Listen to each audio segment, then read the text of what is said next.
अंगना में अडियो दुआरा पे रेडियो, अंगना में अडियो दुआरा पे रेडियो।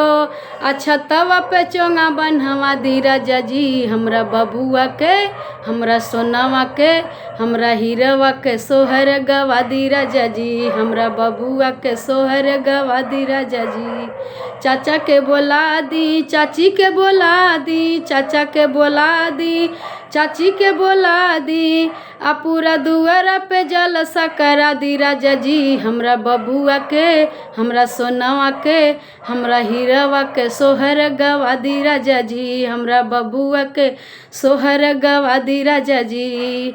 अंगना में अडियो दुआरा पे रेडियो, अंगना में अडियो दुआरा पे रेडियो। अच्छा तवा पे चोंगा बनहवा दी राजा जी, हमरा बबुआ के हमरा सोनावा के सोहर गवा दी राजा जी, हमरा बबुआ के सोहर गवा दी राजा जी। फुआ के बोला दी, फूफा के बोला दी, फुआ के बोला दी, फूफा के बोला दी।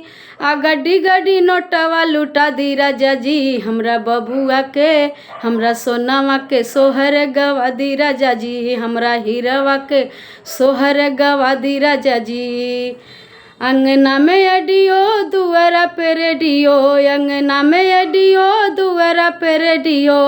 अच्छा तवा पे चोंगा बनहवा दी राजा जी, हमरा बबुआ के हमरा सोनावा के सोहर गवा दी राजा जी, हमरा हीरवा के सोहर गवा दी राजा जी।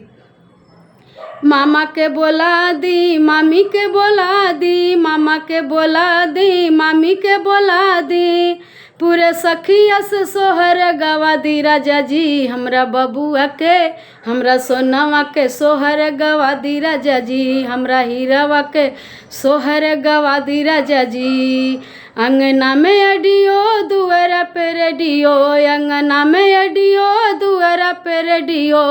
अच्छा तवा पे चोंगा बनहवा दी राजा जी, हमरा बबुआ के हमरा सोनावा के सोहर गवा दी राजा जी, हमरा हीरवा के सोहर गवा दी राजा जी।